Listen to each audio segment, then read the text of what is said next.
SNEAKO, if you haven't heard, is like the poor man's Andrew Tate. You're basically a guy who lets his girlfriend get fucked while he watches, is trying to teach incel 15-year-old boys about how to be a man. Now, the main issue with him is obviously his hypocrisy and cowardice. SNEAKO's whole gist is that he aims to teach younger boys about how to come into themselves and grow to be real men. The thing is, SNEAKO is the absolute antithesis to that. For one, he doesn't even look the part, he looks more like a femboy twink than a man, and at one point is actually dressed like one. Second, and frankly probably the biggest, he's a very insecure, hypocritical person and sees it as the Matrix trying to take him down when, in reality, he's just a fucking dumbass. One incident I can recall is him making an entire collage of people that have criticized his downfall and banned from YouTube, calling them soy boys that hide behind the screen who also don't work out. The funny thing is, some of the people that he put in his list look like this, while SNEAKO looks like this. And even funnier is that whenever he argues with other creators that lean left, he challenges them to an actual physical fight or debate whenever he inevitably loses an argument with them. Then when they reject, he calls them cowards. But whenever someone accepts, like with Turkey Tom on a debate,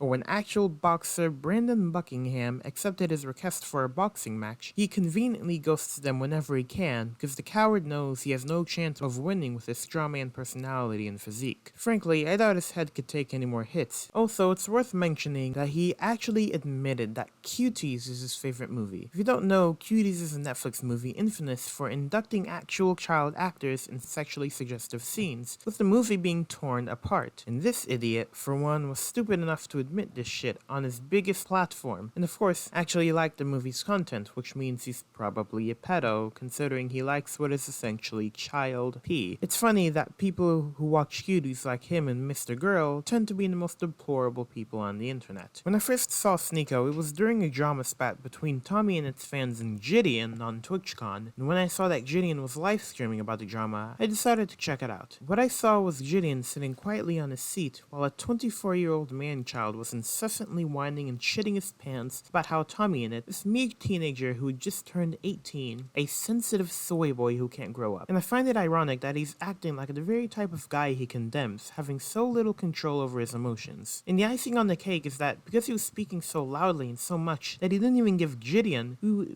was actually part of the drama, a chance to even speak. He had to edge in several words before SNEAKO could finally stop sucking his own dick and let Gideon speak. Absolutely pathetic.